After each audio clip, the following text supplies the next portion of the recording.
Welcome to the PIO podcast, a forum for all things public information related for police, fire, EMS, and local government. A place to grow and develop your public information skills. I am your host, Robert Tornaveni.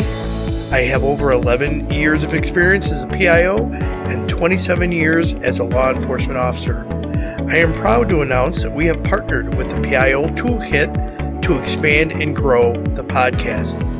Thank you to Christine Townsend and Law Publications for this amazing opportunity. To contact the show, email robert@piotoolkit.com. We need your feedback on how we're doing. Please rate us on whatever platform you listen or send us a review via email. Be sure to subscribe to the podcast to get notified of the latest episodes. Thank you for listening. Sit back and enjoy the next episode. Good afternoon. Today on the PIO podcast, we have Sergeant Stewart Smith. He's a public information officer from the Troup County Sheriff's Office. Stewart, welcome to the show. Thank you, Bob. Appreciate it being here today. Yeah, Stewart. So you've been around with the Sheriff's Office for 20 years. Can you tell the listeners about your background?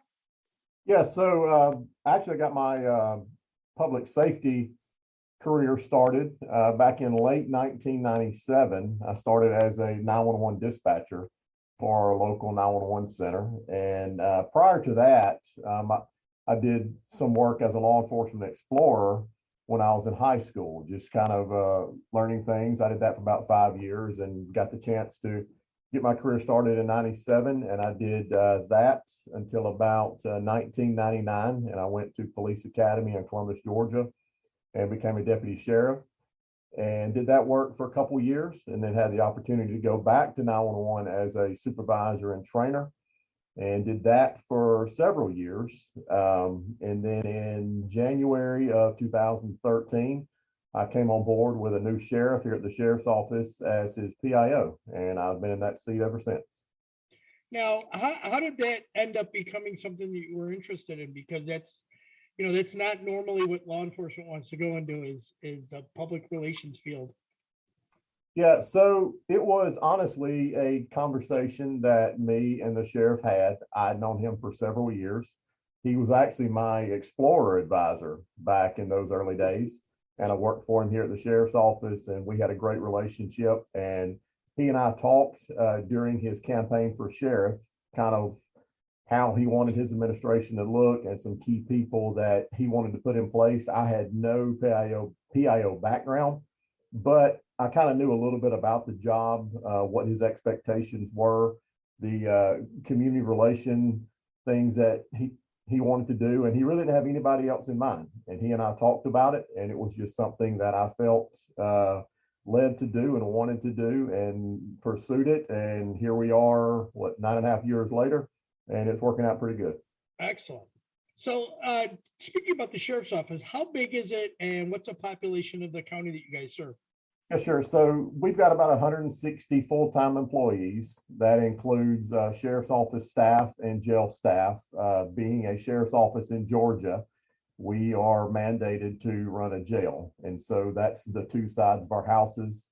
We've got, we're a full service sheriff's office, which means we have a patrol division, a court services division, juvenile division, training, internal affairs, investigations, and our jail side. And so we're a full service sheriff's office. We've got about 160 employees. Troup County, population wise, is about 71,000.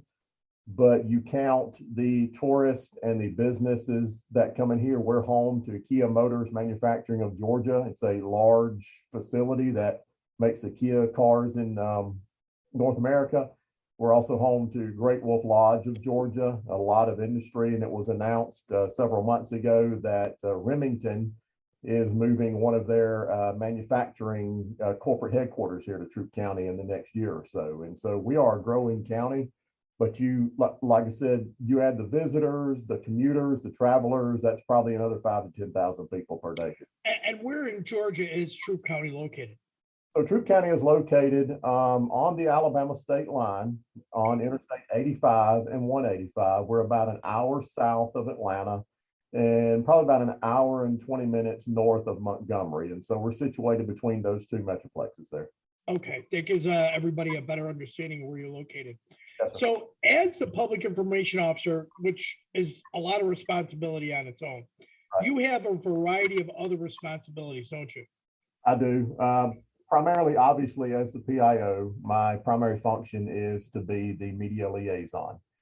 And also, I am our social media manager. We run Facebook, Twitter, and Instagram. And also, we have a website. I'm not the direct manager, our IT department is, but I have a lot of input in that. I run a lot of school and youth programs, as a lot of PIOs do. I am also attached to our local emergency management office doing those ESF functions. So I work under them a lot of times. I also serve on our local 911 board of directors. I'm the vice chair of that. Just head up a lot of community projects, a lot of other things. And like many other PIOs, whatever the sheriff says, do, you do. So, Isn't that the truth? yes, sir. All right, so when you first became a PIO, since you had no background in it, in reality, what special challenges did you face and how did you overcome them? Yeah, so just learning that role as the media liaison, learning what the media was going to ask of you, and it was definitely baptism by fire. But I was fortunate that my sheriff was a former PIO here at the sheriff's office. He did it for years and kind of moved up to the ranks. But obviously, his time here, there wasn't the issue of social media. There wasn't a lot of this 24-hour news cycle. So he was dealing with a lot of the deadlines, which now deadlines really don't exist. Right. You get it when you get it, and they get it when they get it. But I guess just learning how to work with the media, learning how to draft a news release that was going to be acceptable. And of course, a lot of that's changed over the years. And then obviously learning to navigate how to be an effective manager of social media pages. When we first started, we were just doing Facebook. We had our Facebook page going on the first day we took office. And then as time developed, we dipped into Twitter. And just recently, a couple of years ago, we got into Instagram. And that was not really one I was going to get into, but you learn your population and Right. you learn what people go to. And so I guess just learning that, and I was fortunate to have some good friends in the PIO business that kind of took me under their wings and taught me the business, met a lot of great people. And so I guess just that baptism by fire, and then, holding your first press conference is always fun, having that camera beside you on the side of the road, and just understanding that the media is going to show up whether you invite them or not. Right. So I guess just learning that aspect of it, of that media relationship. Oh, that's some good points here. So you have another responsibility. You're also a board member for the National Information Officers Association, correct? Yes, sir. So let's talk about your duties, and then really let's talk about the organization as well. Absolutely. So I was introduced to the organization, I believe around 2015. I had a local PIO here with our local fire department at the LaGrange Fire Department. He and I had known each other for several years, and he introduced me to the organization. And I joined it, went to my first conference back in, I think it was 2015 down in Clearwater.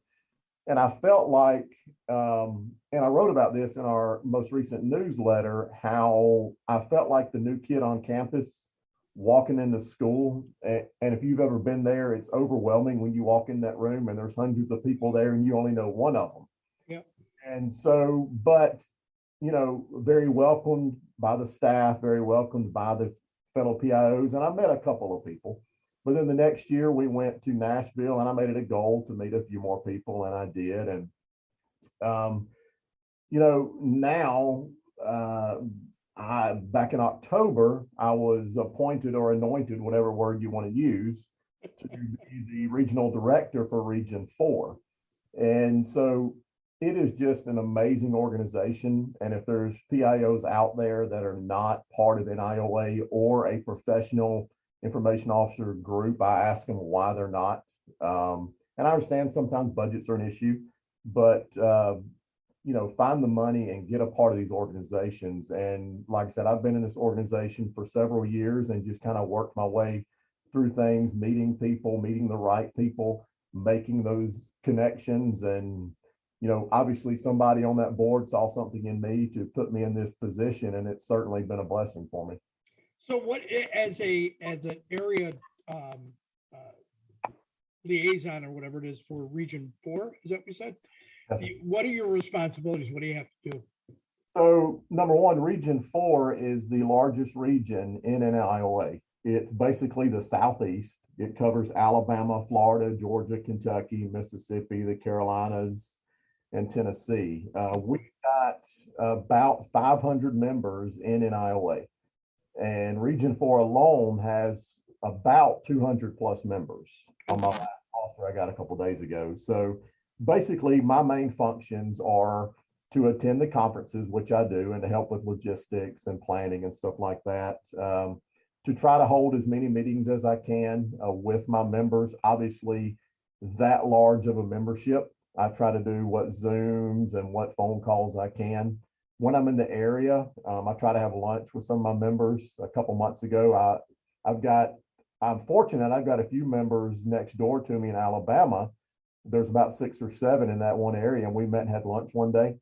I was on vacation a couple months ago down in the Pensacola area, met up with a good friend of mine, just had some coffee with him. Recruit new members is a thing. Newsletter submissions, I try to be proactive in doing that.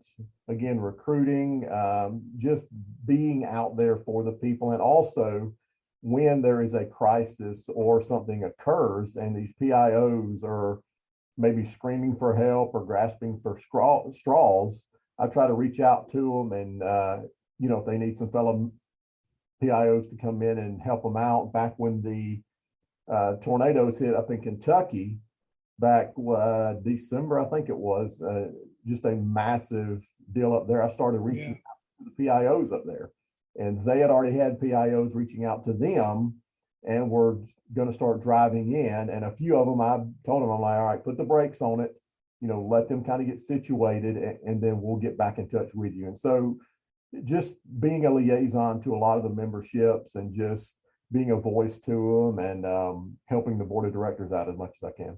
I have found that the amazing thing about the NOA, when I went to my first conference, and I think it was either 2017 or 2018 down in Clearwater. And you talk about how you get connected to people so quickly.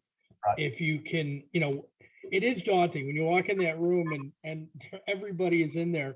It is amazing. But if taking those moments when you have coffee, when they have their coffee in the morning, to go talk to different people and network when you're out of the room, I mean, it's imperative. And that builds those relationships for those crises that you just talked about, and getting people just to drop everything and go home.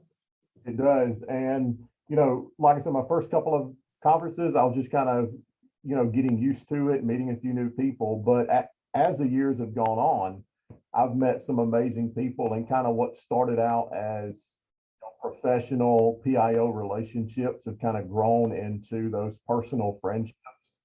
And I'm on a kind of a group text or a group chat with several of these PIOs, and some are from Georgia, some are from Colorado, Virginia. It was just a lot of the ones that we really connected with, and we text each other sometimes once or twice a day.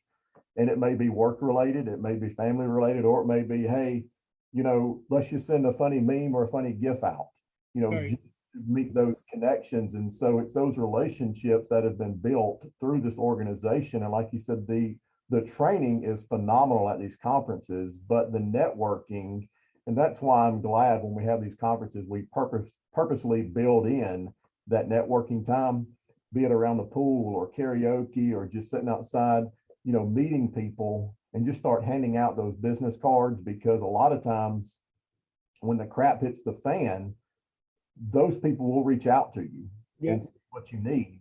And a lot of times we'll bounce ideas off each other. I've got a good friend of mine up in, around the metro Atlanta area. Anytime we send a press release out, we copy each other on it, not really to critique each other, but just, hey, this is what we're doing. Is there anything else I could polish up on it, Right, exactly. All right, so what do you see as one of the greatest areas needed for improvement for a public information officer today? You know, I don't know really improvement, but I think one thing we need to continue to do is take advantage of social media. And it still puzzles me. I see a lot of departments. I've got a lot of friends that are in agencies and public safety that do not have a social media presence. And I don't know if it's because their chief executive doesn't want them to have it, but they're scared of it. But I get it, social media, there's a lot of trash on there, but agencies, and we try to take advantage of social media to our fullest, just taking advantage of social media, taking advantage of those community relations, and put as much positivity as you can out there on social media and build those community relationships to put a lot of that good stuff in the bank.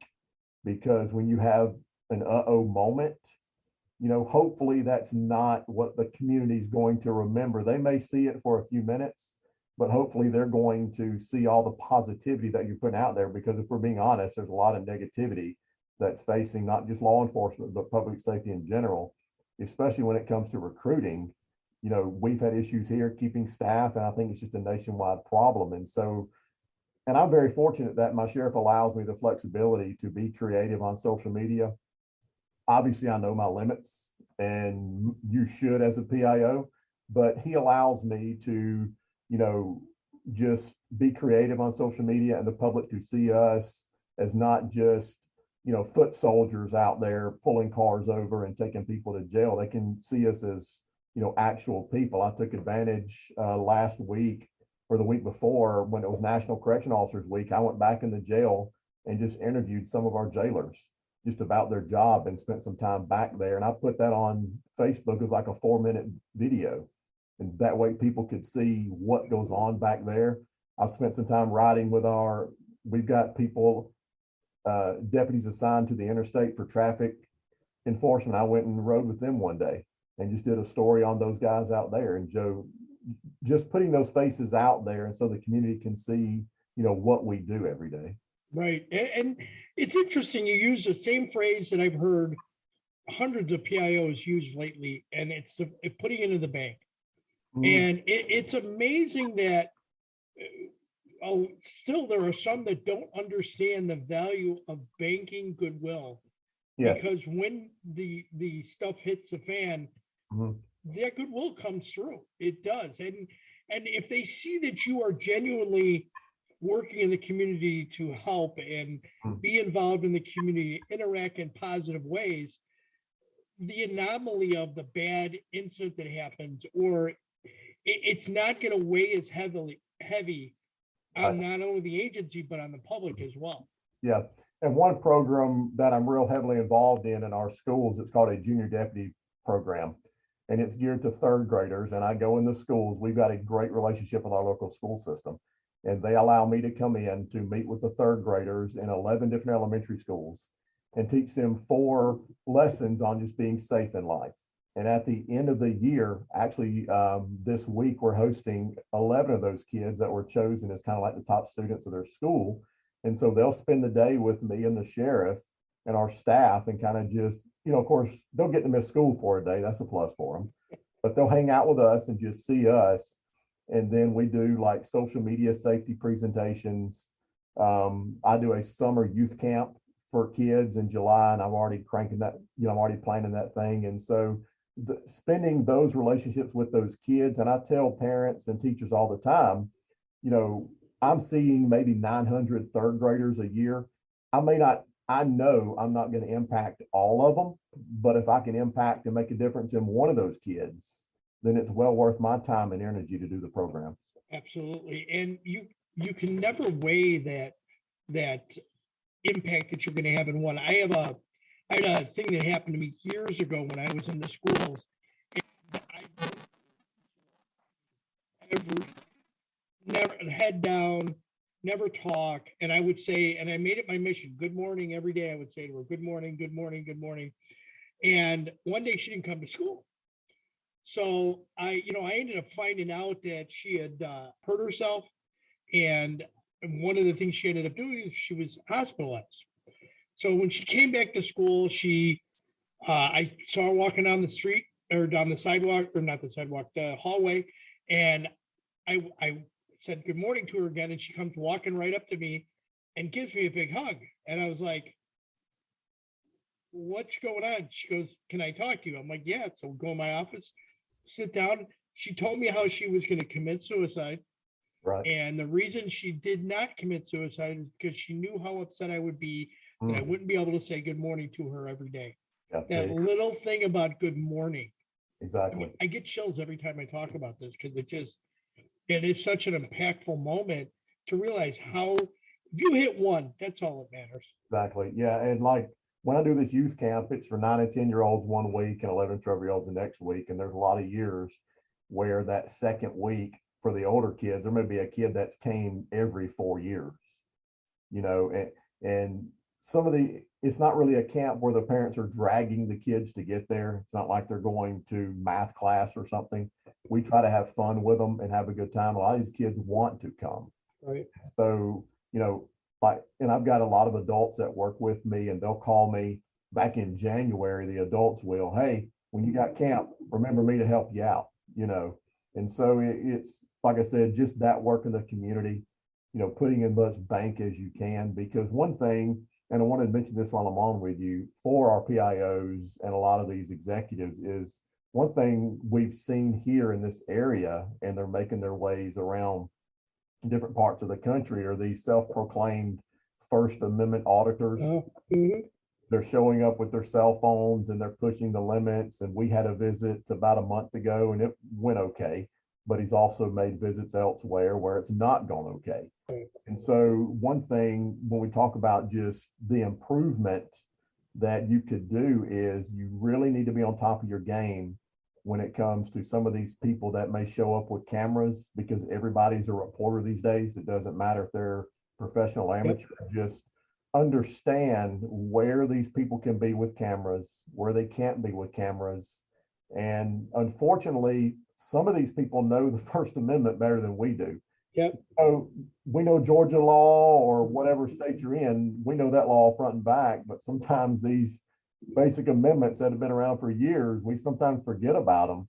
And these people, they study them left and right, and they know the limits they can push. And so I just encourage people, if somebody shows up with a camera, and they're in that public area, just smile at them, talk to them, and tell them to have a good day, Exactly. And that's important to do that training for staff to make them aware of it. I think that's part of one of our jobs as a PIO is to do training, and to train our people. And if they, especially like just at a crime scene, just if somebody walks up to them at a crime scene and has an interaction with them, what they should say and what they shouldn't say, because a lot of the officers, hey, get out of here, and they'll swear at them or something. And exactly. That's not what you want on audio. No, that's going to hurt. No. So let me jump back into something that just popped into my eye, and I wanted to ask you is, so your sheriff obviously understands the value of a public information officer if he's bringing you in from day one. Yes, sir. Where you are probably obviously in the decision-making process through your agency when things are going on, how do PIOs that are still not at the table or in the room when the decision's being made, how do they show that value of the PIO to their executive? Yeah, so I'm fortunate that I am in that inner circle of the command staff here at the sheriff's office. We have weekly command staff meetings, and I'm in those meetings. All our division heads are in those meetings. And I would just encourage those PIOs that are not inside those circles or don't have the ear of their chief executive to just sit down and have a conversation with that person and just express to them the importance of the job. Obviously, if they're a chief executive and have a PIO position, they should understand a little bit about the importance of the job because, there are so many, and it just puzzles me, Bob, how many agencies are out there and don't have an appointed PIO. Even if it's a part-time position, you need that point person. But if you're in that position, you're not in that inner circle, just slowly try to make your way in that circle, talk to your chief executive, and just let them know that it is valuable that they understand the inner workings of the agency. And again, I'm in that circle, but there's things I miss. I mean, it happens. We're a good middle-sized agency that's busy, and I miss things. I try to come in and read reports and stuff, but I would just encourage any PIO, again, that's not in that circle, just to talk with their chief executive. Obviously, they trust them enough to be in that position, but it's very valuable that they have the ear of their boss to at least solicit information from their boss and to be a giver of that information to their boss. Excellent. I like the way you've summed that up. That's a good way for a PIO to work themselves into it. Excellent. All right, so let's light this up. Let's go with some rapid fire questions. Favorite musician, actor, style? I've got a very diverse playlist on my phone. It's from country to 90s to R&B. It's whatever, I like to put my earbuds in when I'm working in the yard or just chilling out, and anything's going to pop up on there. And so I like country. A lot of it in Nashville. That's a amazing town. But like I said, I've got a very diverse playlist on there. And so not really one particular genre. That's okay. Chocolate or vanilla? I love vanilla, but sometimes if you can get them both together, that's pretty darn good too. There you go. The twist. Yes. There you go. A must-read book in your mind? So I don't read a ton of books. I'm not one that can just sit down and read a novel, but one that is on my bookshelf is Decision Points by President George W. Bush. I love history. I love presidential politics, and reading that one was a very easy book. It's not a book where one chapter flows into another. It was kind of breaking down key decision points during his administration and life. And a lot of leadership points were picked out of that book. If you could have coffee with anyone living or deceased, who would it be and why? Probably thinking about that because I love politics. I love history a lot. Probably Abraham Lincoln. Just reading about his life and seeing books and movies on him, just the incredible the adversity that he went through. And obviously because of it, his life was taken. But I think I think that'd be a fun one right there. That's an interesting one, yeah. Favorite drink of choice? Obviously got to have my coffee in the morning, year round. And in the afternoon, probably a cold Pepsi with or without a hint of rum or something in there. Yeah, it's just, sometimes you just got to have that. I agree. That's right. If you had to give up one thing for the rest of your life, what would it be? Oh man, I would love to give up paying bills, Rob. I mean, that would be That's an awesome one. Yes, that would be great if we did not have to pay bills. Yes. Yeah, there you go. Yeah. I love it. If you could get a superpower, what would it be? I love swimming, but I've never gone scuba diving, so maybe swimming underwater would be pretty unique without any equipment. I think that would be pretty fantastic. The old Aquaman, yeah. Without the gills, I don't want to have the gills on me, There you go. All right, so Stewart, final thoughts. What's your biggest takeaway you hope the listeners learn? So, obviously our listeners are the PIOs, and I think networking is key. Go to as many trainings as you can. There's so many things that NIOA offers at the national conference, but there's also things throughout the year. FEMA does some amazing training. I'm taking a lot of FEMA training right now for the advanced and master certifications. But if I can just express anything, it's networking, because you never know when you may need something from these people, and just building those relationships. And like I said, when I started out years ago at NIOA, my circle was probably one person. And now, being a regional director, it's a couple hundred people. But just networking is just key, in my opinion, in this business. That's a good way to sum it up. And how can people best reach out to you if they want to learn more about you or connect? So I'm on Facebook, Twitter, and LinkedIn. All right. And I will put all that in the show notes. Awesome. I appreciate it. Stewart, thank you for coming on the show. We really appreciate it. Yes, sir, Robert. I appreciate all you guys do for us.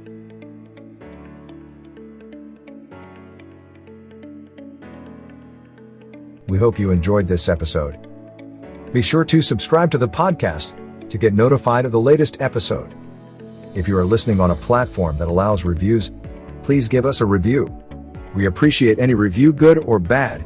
It helps us improve on each episode. Until next time, be safe.